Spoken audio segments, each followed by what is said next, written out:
Check it out. All right, I'm Chris Dangerfield. It's late. It's really early, so I'm meant to keep my voice down a little bit. But I've got some corking things I've been watching. Do you remember Tales of the Unexpected? It's an amazing program. When you go back to it, all the scenery's shaking and the camera angles are like they're all on acid. Just nuts. Not even very good stories. Really, either really predictable and just like, yeah, of course, or just like like the riddles from 3, 2, 1. They just don't make any sense. They just what? Oh, what? And at the beginning, you've got Roald Dahl going, "Welcome, my interested brethren. It is a mystery upon which you seek to come to me for on this night. But a story I shall tell to you." It's just absurd. It's just like, well, calm down. I think he's sitting next to a little fireplace with like in like a red leather high back. But what a show though! What strong memories! I didn't used to be able to watch this at my house, but when we stayed at my nan's, she'd let us watch it. It was one that my mum didn't let us watch it. My mum didn't give a shit what we watched. Telly was just complete goodness in our house. But I think she watched something on the other side and it always clashed. But at my nan's, I remember we'd be sitting around there. My nan and her boyfriend Bill. Hello, Bill. He had little tattoos of birds on his hands because he worked down at docks. And a real rough old stubble. Come here and go. Ah.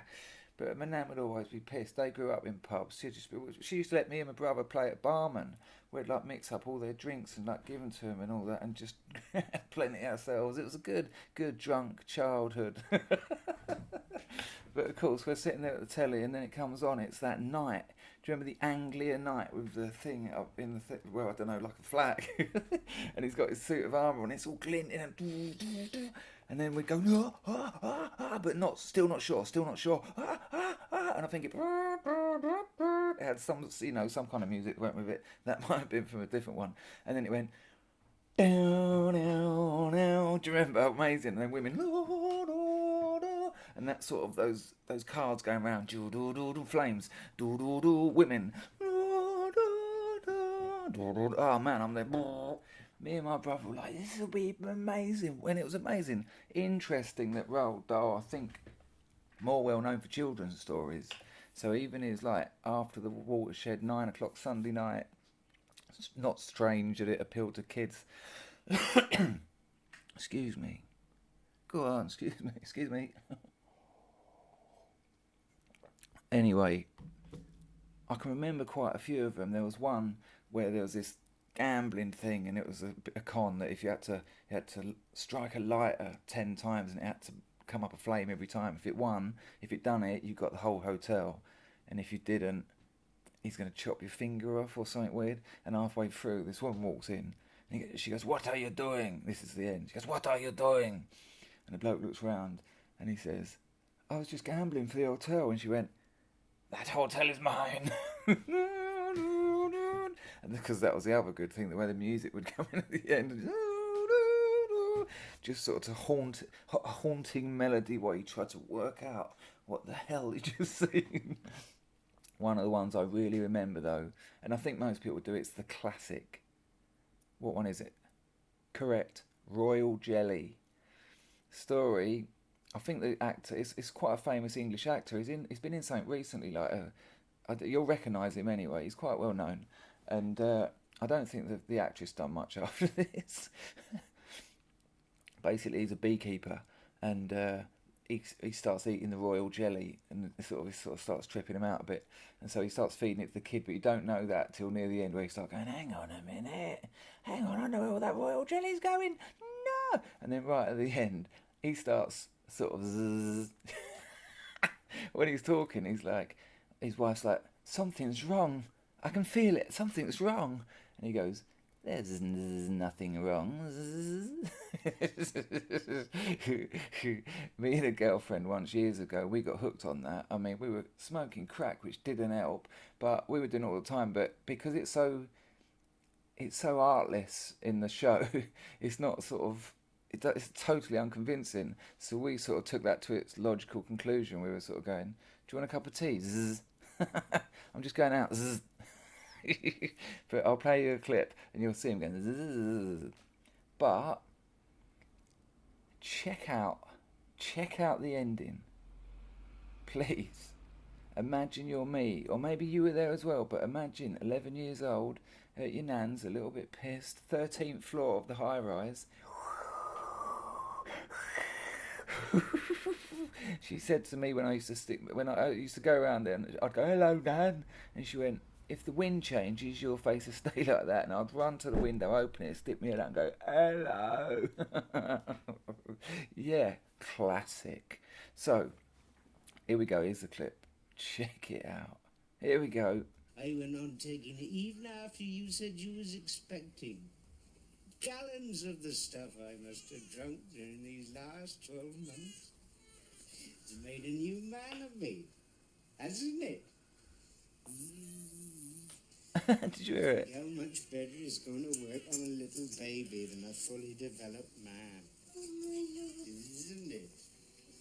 Isn't it? Isn't it? Isn't it? That's not me. He said, "Isn't it?"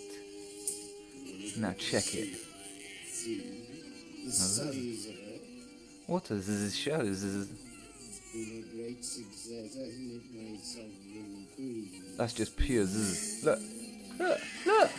Look. Jesus.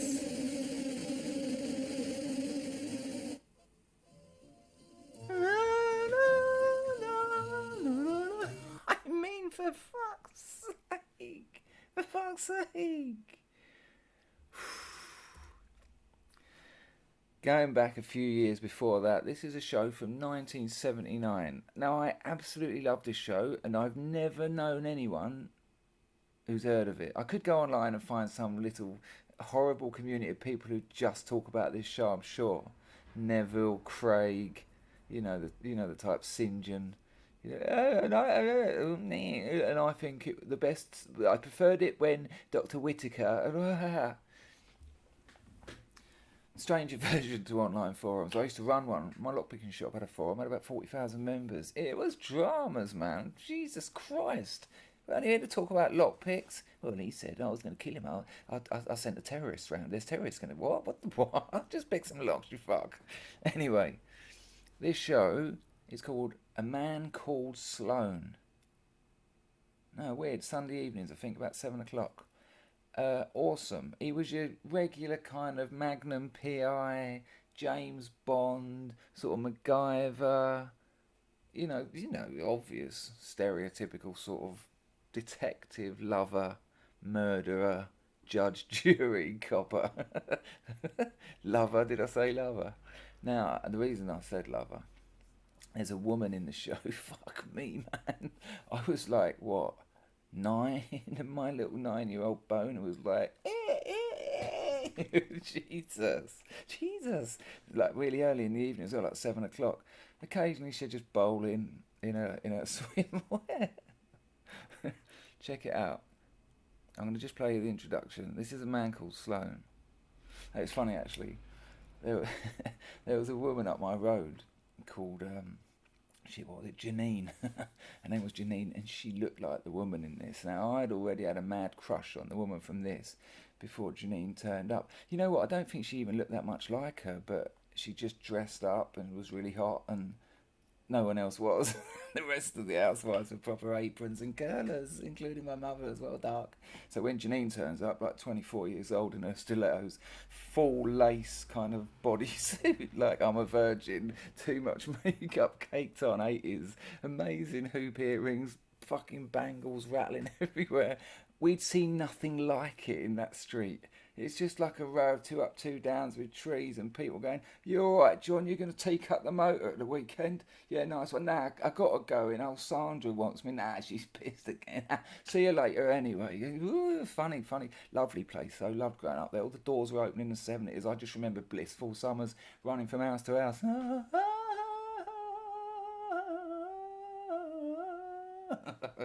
This is totally sidetracked, but then I'm watching the fucking screen, aren't I?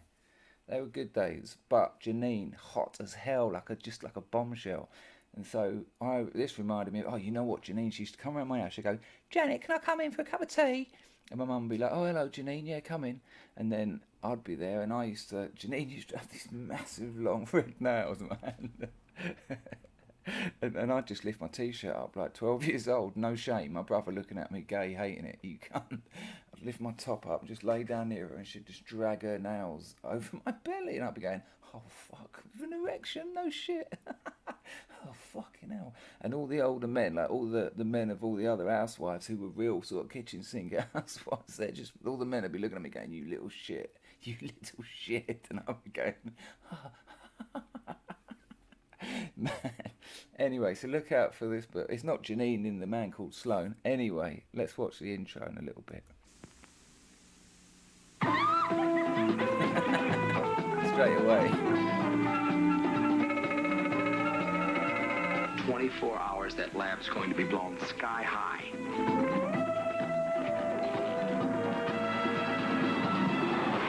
Release the microbes, Doctor. Oh my gosh. The microbes are released. Wow! No. I'm feeling there's an accident about to happen. Fucked it. Oh shit.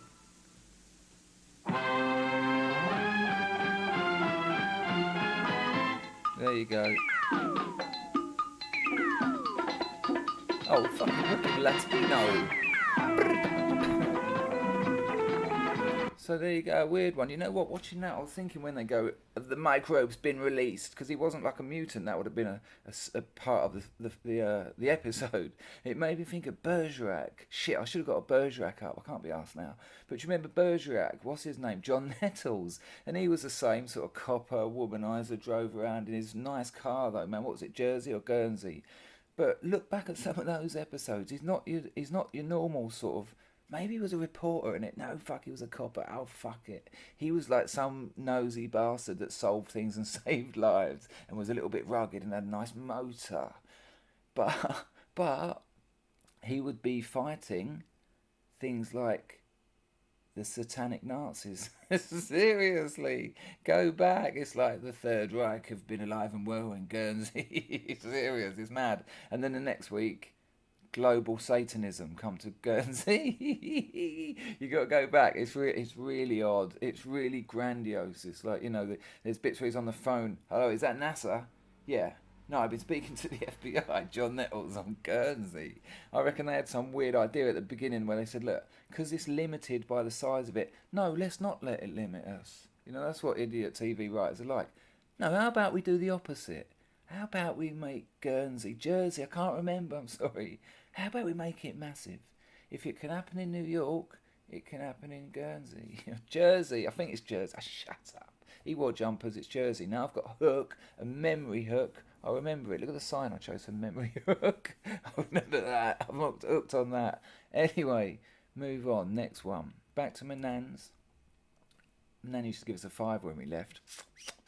It was. She was paying for her company though, because if she hadn't always given us fivers, I doubt I'd have stayed going there for as old as I did. I think she knew it. Oh, bless her though. At the end of her life, they shaved half her head for an operation, but the other half was like a full Marilyn Monroe sort of bouffant.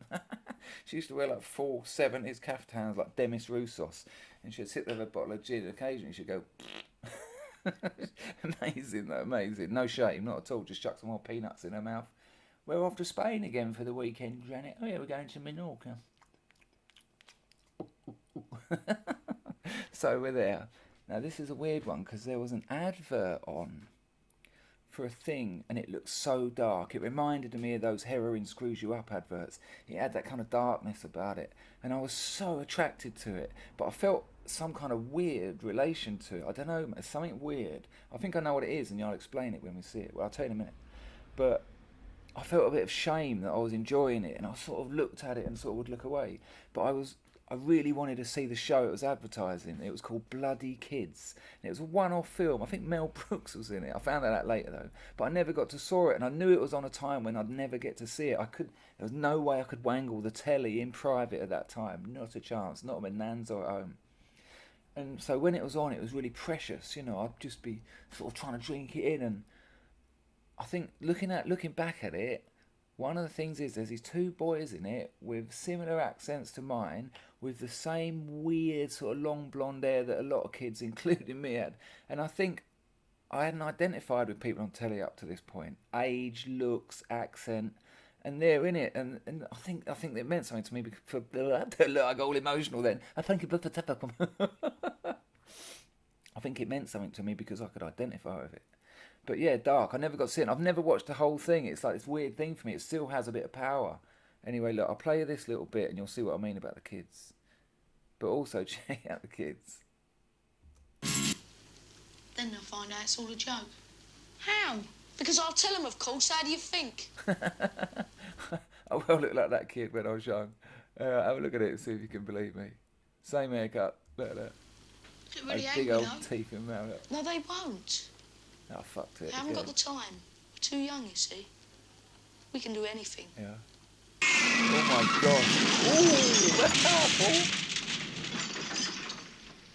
Yeah, look, I'll play it again and talk over it. Oh, fuck it, I'm no good at this live editing.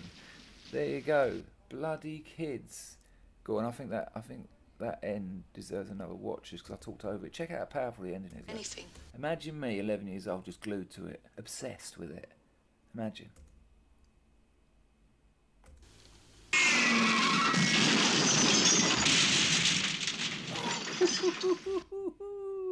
And because I knew I'd never watch it, I knew it would be a mystery, and I sort of knew on an unconscious level that I was going to fill it up with all sorts of nonsense and fantasy and illusion that weren't true, and it was just going to remain this weird sort of vase of simulacra. But yeah, I haven't watched it back. I wonder why not. Maybe because I want it to stay the mystery. I wonder what they get up to. Now, I know really because I read about it on Wikipedia. It ain't this poetic. I'm just milking it for the fucking video.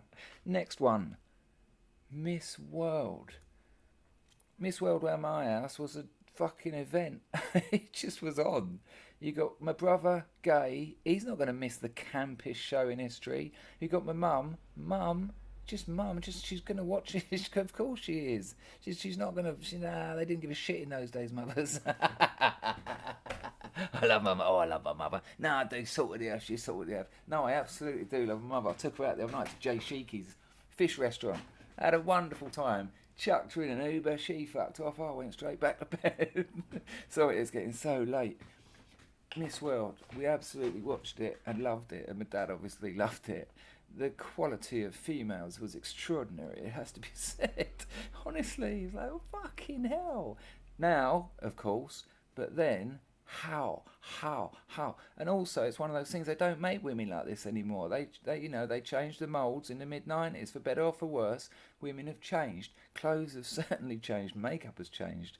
But go back then and put those special pieces together, you get mine. Now, if you're a bloke between, 40 and 50, this was your early erotica. And like me, you're stuck with it. All our girlfriends know. Okay, let's have a look. Check it out. Check out Miss Venezuela. Tell me if they exist. They look like this ever anymore. Go. Venezuela. What an outfit! Look, straight out of the spaceship. She's just landed. You'll never see a woman like that anymore. No such thing. Who is Maria Waristi, and you're a student, Maria. Studying what? Holy fuckeroli. Just like a living doll. Look! Insane. I'm 11 years old. This stuff, look, she was looking right at me. I sort of tractor beams I was. Mother, father, brother, they just evaporated. It was just me and the likes of this, just thinking, I hope to fuck when I get older I do have sex. Oh man, is this actually going to happen? I never had this concern that I wouldn't that I'd be punching or that I'd have to accept a certain level of lady. Never, and I haven't. It's been brilliant. What, you want me to lie? Hit me. Bit more. Study in the morning and practice in the afternoon with my father to have an enterprise, and I work with him. Yeah, I don't know what she's talking about. One more on here. Check out the outfit on this one. This is something else. Miss She's a presenter. Austria. Check out the outfit. And they wouldn't even mention that in the 80s. No one's going, that is some fucking outfit, darling. No, that was the look. Alright, oh my gosh. Look at that, look. She looks like one of those ones in Star Wars who put put him in the flat glass. Do you remember? What are they called? From Zog or Zardoz. Oh no, that's another film with Sean Connery, Zardoz. Will nothing turn him on? I am Jed. Zardoz, watch it. Don't watch it. Right, last one. Oh no, we're out. What have we got in here? Nah, that's it, we're done. Excuse me, it's so late. I hope you've enjoyed this, yeah.